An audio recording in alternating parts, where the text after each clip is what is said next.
우리 하나님 사랑하시는 분들은 아멘 하시기를 바랍니다. 아멘. 올 한 해도 하나님은 더욱 사랑하시는 우리 진주문교회 모든 성도님들 다 되시기를 축복합니다. 신년 예배로 이렇게 우리 모든 진주문 공동체의 우리 모든 성도님들이 또 함께 이 자리에 모여서 예배 드릴 수 있음에 참으로 감사하고요. 올해도 하나님이 기뻐하시는 예배자로 잘 세워질 수 있는 귀한 한 해가 되시기를 축복합니다. 오늘 말씀은 새해를 맞이하면서 우리가 작년보다 올해 아쉽지만 우리가 한 살을 더 먹게 되는 숫자로서 그런 또 좀 아쉬움이 있지만 오히려 우리가 더 성숙해져 가는 그런 한 해가 되기를 간절히 소망하면서 성숙한 그리스도인이 되기 위해서 첫 번째 우리가 편견을 버리다라는 그러한 제목을 가지고 오늘 말씀을 전하려고 합니다. 사람은 만남에 있어서 제일 중요하게 여기는 것이 첫 인상인 것 같아요. 그래서 첫 인상이 좋았느냐 아니냐에 따라서 그 사람에 대한 호감도가 결정이 되는 것 같습니다. 그런데 우리가 첫 인상으로 상대방을 우리가 다 알 수는 없겠지요. 그 사람의 외모로 판단하는 것은 오해가 될 수 있기 때문입니다. 예를 들어서 첫 인상이 너무 차갑게 느껴지는 거예요. 그런데 알고 봤더니 그 사람 마음이 참 부드러운 사람이었고 따뜻한 사람이었다는 것이죠. 근데 어떤 사람은 첫 인상이 너무나 온화하고 좋아 보이는 거예요. 근데 알고 봤더니 그 마음에 분노가 있고 그 마음에 무엇인가 불만이 있는 그런 사람이었던 것이죠. 첫 인상으로는 그 사람을 판단해서는 안 된다라는 것입니다. 이러한 판단으로 형성되어지는 것이 바로 우리의 선입견, 편견이다. 우리가 이렇게 말을 합니다. 사전적 의미에서 선입견 또 이 편견이라는 것은 대상에 대한 잘못된 인식이나 타당성이 부족한 평가나 판단의 원인이 되는 그런 지식이나 이해의 틀을 이렇게 말합니다. 조금 딱딱하시죠? 예, 그러니까 직접 대상을 만나기 전에 사람들의 어떤 말이나 소문, 미디어를 통해서 얻은 그런 편향적인 지식으로 오는 그런 부정적인 것을 말하는 것입니다. 사실 우리의 어떤 편견이나 어떤 선입견이 사실 긍정적인 것보다는 부정적인 것이 훨씬 더 많은 것을 보게 됩니다. 오늘 본문에서 이런 편견으로 인해서 인생에 큰 낭패를 당할 뻔한 그러한 사람을 오늘 우리가 만나게 되는데요. 그 사람이 바로 나다나엘이라는 사람입니다. 이 나다나엘의 친구는 빌립입니다. 빌립은 갈릴리로 나가려고 하시는 예수님을 만나게 돼요. 그래서 예수님께서 빌립을 예수님의 제자로 이렇게 부르시게 되고 빌립은 그 예수님의 부르심에 순종하며 제자로 나아가게 됩니다. 이 빌립이 나다나엘을 찾아와서 내가 메시아를 만났다 이렇게 이야기를 하고 있는 겁니다.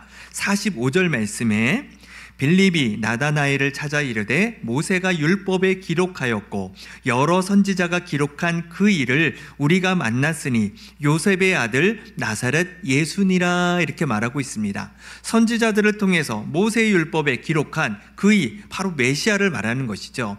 메시아를 만났다. 그가 요셉의 아들 나사렛 예수라고 말을 합니다. 그러자 나다나엘이 이렇게 대답합니다. 46절 말씀이죠. 나다나엘이 이르되 나사렛에서 무슨 선한 것이 날 수 있느냐 이렇게 말하고 있습니다. 나사렛이라는 그런 동네에서 어떻게 메시아가 태어날 수 있느냐, 그거는 말이 안 되는 일이다. 지금 이렇게 대답을 하고 있는 것이죠. 나사렛은 그 당시 이스라엘에서 특히 이 갈릴리 지역에서 시골 중에 시골이 바로 나사렛이었다라는 것입니다. 이스라엘 왕으로 오실 그 메시아가 어떻게 이런 총구석에 날 수가 있느냐, 그건 말이 안 되는 거다. 이렇게 지금 나다나엘이 반응하고 있다라는 것입니다. 당시 이스라엘 백성들 또 나다나엘을 비롯해서 가지고 있던 생각이 무엇이냐면 메시아는 예루살렘에서 태어날 것이다 이렇게 생각을 했던 것이죠. 그래서 유대 지도자들이나 아니면 제사장의 계열을 통해서 바로 메시아가 올 것이다, 그러한 편견을 가지고 있었다라는 것입니다. 또한 빌립이 나사렛 예수를 요셉의 아들이라 이렇게 표현하고 있습니다. 그러니까 예수님이 누구의 아들이라는 것도 알고 있었다는 얘기죠. 그 얘기는 이 지금 요셉이 어떤 직업을 가지고 있는지도 알고 있었다라는 것입니다. 당시 요셉은 목수였지요. 그래서 예수님께서도 30세의 공생의 사역을 들어가기 전에 아버지 요셉과 같이 목수 활동을 했다라는 것입니다. 아니, 어떻게 메시아가 나사렛도 이해가 안 되는데 어떻게 목수의 아들이 메시아가 될 수 있느냐? 그건 말이 안 된다. 이렇게 지금 나다나엘은 자신의 메시아에 대한 주관적인 편견을 가지고 있었다라는 것이죠. 편견으로 가득 차 있는 나다나엘, 이 빌립은 너무나 답답한 거예요. 아니, 나는 메시아를 만났는데, 내가 지금 메시아를 소개했는데 네가 가지고 있는 그 편견 때문에 왜 예수님을 만나지 못하느냐. 자, 와서 봐라. 직접 네가 만나면 정말 예수님이 바로 메시아다라는 것을 이야기하고 있는 것입니다. 그렇습니다. 우리는 편견을 가질 것이 아니라 사실 진실을 대면하는 것이 너무나도 중요하다는 것이죠. 편견을 버리고 열려있는 마음을 가지고 그 대상을 마주하게 될 때에 우리는 진리를 볼 수 있게 된다는 것입니다. 나다나엘은 자신의 편견을 버리고 빌립을 통해서 예수님을 만나게 돼요. 예수님은 나다나엘을 보시자마자, 아니, 이 사람은 정말로 참 이스라엘 사람이구나. 이 사람 안에는 간사함이 전혀 없다. 이렇게 지금 말씀하고 계십니다. 나다나엘 마음속에는요, 선한 마음이 있다라는 거예요. 간사함이 없다라는 겁니다. 거짓이 없다라는 거예요. 참 순수한 이스라엘 사람이다. 이렇게 표현하고 있다라는 것이죠.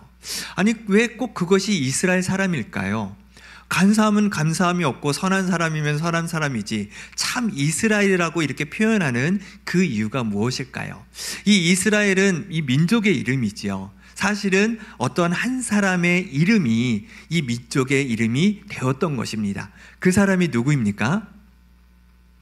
알고 계시는데 대답을 안 하시는 걸로. 네, 마음속에 알고 계신데 야곱이지요. 야곱은 나중에 그 이름이 이스라엘로 바뀌게 됩니다. 야복강에서 하나님의 사자와 씨름을 하게 되죠. 그때 그 사자가 주어진 이름이 너는 더 이상 야곱이 아니라 이스라엘이라고 하라. 이렇게 해서 주어진 이름입니다. 이스라엘은 하나님과 견주어서 승리했다라는 뜻을 가지고 있다라는 것입니다. 그런데 원래 야곱의 이름의 뜻이 무엇입니까? 야곱의 이름의 뜻은 속이는 자, 간사한 자라는 뜻이었죠. 그는 형을 속이고 또 아버지를 속였던 그런 사람이었습니다. 하지만 결국은 하나님을 붙들고 하나님 저에게 축복을 주십시오. 축복을 주시지 않으면 저는 하나님을 떠나보낼 수 없습니다 라고 그렇게 주님을 붙잡았을 때에 바로 이스라엘이라는 값진 이름을 그에게 주신 것이지요. 바로 예수님께서 나다나엘이 바로 야곱 같지 않고 이스라엘과 같은 정말 순수하고 정말 간사함이 없는 그러한 선한 사람이라고 그를 말씀해주고 있다라는 것입니다. 그때 나다나엘이 너무나 놀랐어요. 아니, 나를 어떻게 그렇게 잘 알지? 그 사람 스스로도 그렇게 선한지를 알고 있었던 모양인 것 같습니다. 그런데 자기의 속마음을 다 알고 계시는 그 예수님께 너무나 놀란 거예요. 그래서 나다나엘이 이렇게 고백을 합니다. 49절 말씀에 나다나엘이 대답하되 랍비여, 당신은 하나님의 아들이시요 당신은 이스라엘의 임금이로소이다. 이렇게 고백하고 있습니다. 나다나엘은 바로 내 앞에 계시는 분이 바로 예수님, 바로 메시아 그리스도임을 고백하게 되었다라는 것입니다. 여기서 우리는요, 편견하는 사람들의 특징을 우리가 볼 수가 있어요. 어떤 거냐면 꼭 편견하는 사람들은 부정적인 사람이거나 어떤 나쁜 사람이 결코 그분들만 있는 것이 결코 아니라는 것이죠. 오늘 나다나엘처럼 그 마음에 간사함이 없고 선함고 정직한 사람도 편견을 가질 수 있다라는 것입니다. 이 말은 모든 사람들이 다 편견을 가지고 살아간다라는 것이죠. 우리의 경험과 또 정보와 환경에 의해서 우리가 이해되어지는 것을 자신만의 편견을 가지고 우리가 판단하며 살아가고 있다라는 것이죠. 나다나엘은 자신의 편견을 내려놓으려고 마음을 먹고 바로 예수님을 만나게 됩니다. 그리고 예수님을 만남으로 인해서 지금까지 가지고 있었던 자신의 지식과 이해의 모든 틀이 다 무너지게 되어 버렸다라는 것입니다. 그리고 예수님을 하나님의 아들로, 그리고 이스라엘의 왕으로 인정하게 되었다라는 것이죠. 이렇게 자신의 편견을 버리고 예수님을 대면하면서 바로 메시아를 만난 바로 이 나다나엘에게 예수님께서 더 큰 일을 보리라, 이렇게 말씀하는 것을 보게 됩니다. 여기서 예수님께서 말씀하시는 더 큰 일이라는 것이 무엇이겠습니까? 바로 예수님을 통해서 이 땅에 이루어지게 되는 영적인 사건들을 말씀하고 있는 것이죠. 어떤 것이겠습니까? 아직 사역의 시작 초기예요. 아직 예수님께서는 아직 그런 일들을 나타내시지 않으셨습니다. 이제 어떤 일들을 너희가 볼 것이냐, 나다나엘이 볼 것이냐, 바로 하나님의 능력의 그 말씀을 통해서 복음의 역사로 구원받는 자들이 늘어날 것을 말씀하고 있는 것입니다. 또한 병들고 치유받아야 될 그 사람들이 바로 예수 그리스도의 그 이름으로 치유되어지고 완쾌되어지는 역사가 일어나게 된 것이죠. 귀신 들린 자들에게서 귀신이 쫓아내는 그러한 영적인 사건들이 이제 이 땅 가운데에 일어나게 될 것이다. 그것을 보여주시고 말씀해주고 있다라는 것입니다. 그리고 이어서 나다나엘 뿐만이 아니라 그 자리에 있는 모든 제자들에게 이렇게 말씀하고 계십니다. 오늘 본문 51절 말씀인데요. 또 이르시되 진실로 진실로, 진실로는 아멘입니다. 아멘 아멘 너희에게 이르노니 하늘이 열리고 하나님의 사자들이 인자 위에 오르락내리락 하는 것을 보리라, 이렇게 말씀하고 계십니다. 여러분, 말씀을 좀 알고 계시는 분들은 이 말씀이 어디에 나와 있는 말씀이라고 대충 알고 계실 것입니다. 이것은 구약 창세기에 바로 야곱이 경험한 바로 사건이지요. 야곱이 아버지 이삭을 속이고 형 에서를 속이고 에서가 받아야 될 그 축복을 받게 됩니다. 그리고 나서 도망치게 되지요. 도망치다가 한 곳에 머물러서 돌베개를 베고 잠이 듭니다. 잠을 잘 때의 그 꿈속에서 바로 이런 일이 나타나게 됩니다. 하늘이 열리고 하늘까지 사다리가 놓이게 되고 천사들이 오르락 내리락 하는 그런 꿈을 꾸게 되는 것이지요. 그 속에서 내가 너와 함께 하겠다라는 하나님의 음성을 듣게 됩니다. 꿈에서 깨어난 야곱은 그곳에 돌을 세워놓고 이곳을 베델이라, 베델의 뜻은 하나님의 집이라는 뜻입니다. 하늘 문이 열리는 바로 그러한 기적의 역사를 하나님께서 보여주심으로 인해 나와 함께 계실 그 주님을 신뢰하고 믿음으로 나아가게 됩니다. 바로 이 사건과 같은 일들을 너희가 보게 될 것이다, 이렇게 말씀하고 있는 것입니다. 이것이 어떠한 내용일까요? 오늘날 우리에게는 어떤 내용으로 이것이 다가오게 될까요? 여기서 야곱이 본 사다리는 오늘 본문에서는 인자라고 표현하고 있습니다. 인자는 누구입니까? 예수님이시지요. 바로 하늘과 땅을 이어주는 그 사다리가 바로 예수 그리스도시라는 거예요. 예수 그리스도가 바로 사다리 역할, 중재자의 역할이 되어주셔서 바로 하늘에 있는 모든 하나님의 은혜가 바로 예수 그리스도를 통해서 오게 될 것이고, 예수 그리스도를 통해서 우리가 하나님을 만나게 될 것이다. 이러한 놀라운 구원의 역사와 구원의 사역들이 일어나게 될 것이다. 더 나아가서 예수 그리스도께서 십자가의 죽으심으로 이 일을 완성하실 것이다 라는 것을 바로 너희들이 볼 것이다 말씀하고 있는 것이고, 오늘날 우리에게도 동일한 말씀을 하고 계시는 겁니다. 그것은 우리가 볼 수 있어서 보는 것이 아닙니다. 바로 믿음의 눈이 열렸기 때문에 볼 수 있는 것이지요. 이처럼 편견을 버리고 우리가 주님을 보니까 그들이 경험할 수 없고 상상할 수 없는 그런 모든 것들을 볼 수 있는 영적인 눈이 열리게 되고 그것을 담을 수 있는 마음이 생긴 게 된 것입니다. 만약 나다나엘이 이 편견을 가지고 예수님을 만나지 않았다면 그는 일반 유대인들처럼 살았을 것입니다. 그의 인생은 여전히 기약 없는 메시아를 기다리는 그러한 어두운 삶을 살게 되었을 것입니다. 하지만 그가 편견을 내려놓고 예수님을 만나고 나서 그의 인생이 하나님 앞에 쓰임받는 인생이 되었다라는 것이죠. 보통 나다나엘을 예수님의 제자인 바돌로메로 보고 있습니다. 이처럼 그가 편견을 버림으로 말미암아 새로운 인생으로 거듭난 것을 우리는 보게 됩니다.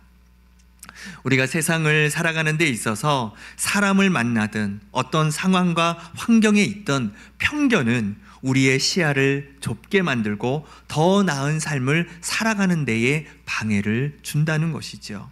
그래서 우리는 편견을 버리고 더 넓은 생각을 가지고 살아갈 때 더 좋은 그러한 경험을 하게 될 뿐만이 아니라 그 사람을 더 깊게 알아가게 됨으로 말미암아 더 친한 그러한 사귐이 우리의 삶에 나타나게 된다라는 것입니다. 그런데 문제가 있습니다. 문제는 일반 우리가 삶을 살아가는 데 있어서 뿐만이 아니라 우리의 신앙생활에 있어서도 이런 문제가 있다라는 것이죠. 이 편견이 성숙한 신학으로 나아가는 데에 장애물이 된다라는 것입니다. 특히 말씀을 대하는 우리의 편견이 있다라는 거예요. 우리가 말씀을 볼 때에 우리가 잘 아는 본문의 말씀이 나올 때가 있죠. 그런 설교를 들을 때가 있습니다. 오늘 본문의 설교는 사실 우리가 그렇게 자주 접하는 그런 내용은 아니지요. 그런데 다다음 주에는 오병이어의 사건에 대해서 말씀을 나누려고 합니다. 오병이어 사건은 다 우리가 알고 있죠. 보리떡 5개와 물고기 2마리의 사건을 우리가 너무나 잘 알고 있습니다. 그러다 보니까 그 주제를 알고 그 설교의 내용을 알다 보니까 우리 안에 선지식이 있는 것이죠. 그러다 보니 미리 그 말씀에 대한 우리의 결론을 내리게 된다는 거예요. 우리가 오늘 말씀은 이런 말씀이겠구나 라고 우리가 결론을 내리게 된다면 더 이상 그 설교가 나에게 들어오지 않는다라는 것입니다. 또한 그 말씀이 내가 생각했던 주제를 가지지 않았다면 목사님이 오늘 설교가 좀 이상한데 이 주제가 아닌데 잘못된 것은 아닌가? 우리가 그렇게 생각할 수도 있다라는 거예요. 그러면 더 이상 하나님의 말씀이 내 마음에 들리지 않게 된다라는 것입니다. 이런 선지식과 같은 이 본문의 선입견이 그 설교에서 주시는 하나님의 음성을 듣지 못할 수 있게 되는 것이죠. 그것은 우리에게 좋은 영향을 끼치지 못하게 됩니다. 그래서 우리가 말씀을 들을 때 아는 본문, 아는 설교라도 새로 듣는 듯한 마음으로, 어떤 마음으로요? 새로 듣는 듯한 마음으로 우리가 하나님의 말씀을 받아야 됩니다. 그때에 하나님께서 그 말씀을 통해서 또 다른 하나님의 깨달음을 우리에게 주신다라는 것이죠. 더 나아가서 알고 있는 말씀이지만 그 말씀이 내 삶으로 실제가 되지 않는 그러한 우리의 삶을 다시 한번 돌이켜보면서 하나님의 말씀, 내가 이 말씀을 다시 한번 내 삶에 적용해 봐야 되겠다라는 그런 결단이 생긴다라는 것입니다. 아는 본문과 내용이라도 새롭게 듣는 그런 은혜가 우리 가운데 있기를 바랍니다. 또한 말씀을 듣는 데 있어서 이런 선입견과 같은 필터가 우리 안에 있다라는 것이죠. 어떤 필터냐? 우리가 세상에서 어떤 인문학적인 어떤 지식과 사상, 그리고 우리가 신앙생활하면서 경험되어지고 또 신념으로 갖고 있는 이런 것이 어쩌면 하나님의 말씀을 대할 때에 편견이 될 수 있다라는 겁니다. 이런 필터와 같은 편견은 하나님의 말씀을 그대로 받아들이기보다는 그 말씀에서 필터 작용이 작동을 해서 내가 듣고 싶은 말씀만 듣게 된다는 거예요. 여러분 어떻습니까? 늘 복에 대한, 은혜에 대한 좋은 말씀만 사실 듣고 싶은 마음이 우리가 다 있지요. 하지만 하나님의 말씀은 다 그런 말씀이 있는 것은 아닙니다. 어떤 때는 우리의 죄를 꼬집는 그러한 말씀도 있고 또 우리의 마음에 부딪히는 그런 말씀도 있다라는 것이지요. 우리가 그런 하나님의 다양한 말씀들을 우리가 잘 들어야 된다라는 것입니다. 만약에 그렇게 듣지 못한다면 우리는 말씀의 편식가가 되는 것이죠. 우리가 음식을 먹을 때에 편식하면 어떻게 됩니까? 건강하지 못하게 됩니다. 고기를 좋아한다고 고기만 먹을 수는 없지요. 야채를 좋아한다고 야채만 먹을 수 없습니다. 어떠한 음식이든 우리가 골고루 먹어야 우리가 건강하게 우리가 자라갈 수 있는 것이지요. 마찬가지로 하나님의 말씀을 들을 때에 축복의 말씀뿐만이 아니라 우리에게 주시는 하나님의 말씀, 또 여러 가지 우리의 죄에 대해 말씀하시는 그 말씀들을 우리가 잘 들을 때에 우리가 균형 있게 믿음으로 우리가 나아갈 수 있다라는 것이지요. 민수기에 보시면은 민수기의 말씀에서 이스라엘 백성들에게 하나님께서는 축복의 말씀만 하시지 않으셨습니다. 축복과 저주의 말씀을 동시에 했던 것이지요. 그것을 통해서 이스라엘 백성들이 하나님의 말씀에 골고루 영향을 받아서 그들이 하나님의 말씀 앞에서 온전히 세워지는 하나님의 백성이 되기를 간절히 바라는 마음으로 축복과 저주의 말씀을 하신 것처럼 우리 안에 있는 필터링이 작용해서 내가 듣고 싶은 말씀만 듣는 것이 아니라 모든 하나님의 말씀을 믿음으로 받아들이고 그 말씀을 의지하여 내가 살아가겠습니다. 하나님의 혼내시는 말씀이 있다면 그 말씀을 받아들이고 내 자신을 돌아보겠습니다. 은혜의 말씀을 주시면 하나님 나를 격려하시는 말씀으로 받아들이고 하나님 내가 힘을 내어 믿음으로 살겠습니다. 그러한 우리의 믿음의 결단과 또 말씀을 가리지 않는 그런 모습 속에서 하나님께서 우리를 균형 있고 건강하게 우리를 세워 주실 줄로 믿습니다. 편견을 버리게 되면 하나님은 우리에게 더 넓은 하나님의 세계를 보여주십니다. 우리가 이해할 수 없는 하나님의 섭리를 우리가 깨달을 수 있도록 도와주십니다. 우리가 알고 있는 하나님에 대한 지식이 거기서 머무르는 것이 아니라 더 확장되는 은혜를 우리에게 허락하여 주셔서 우리의 믿음의 영적인 영역이 넓어짐으로 그 위대하신 하나님을 만날 수 있도록 우리를 도와주신다라는 것입니다. 하나님과 나 사이에 막고 있는 여러분 편견이 있으십니까? 새해를 시작하는 이 시점에서 우리의 편견을 내려놓으실 수 있기를 바랍니다. 한 번에 내려놓으실 수 없어요. 우리가 매일매일 이 편견의 이 겹겹이 쌓여져 있는 그것들을 우리가 내려놓을 때마다 우리가 그것들을 꾸준하게 훈련할 때에 하나님께서 우리에게 주시는 말씀들이 계속적으로 들려지고 우리 마음에 다가오는 그런 은혜가 있게 될 줄로 믿습니다. 오늘 나다나엘에게 내가 큰 것을 보겠다라고 말씀하신 것처럼 하나님의 말씀을 받아들이는 우리 가운데에 하나님의 큰 일을 우리에게 보여주실 줄로 믿습니다. 우리의 선입견, 우리 편견을 내려놓고 올 한 해 성숙한 그리스도인으로 우리가 계속 나아감으로 하나님을 기쁘시게 드릴 수 있는 우리 사랑하는 진주문교회 우리 모든 성도님들 다 되시기를 주님의 이름으로 축복을 드립니다. 기도하겠습니다.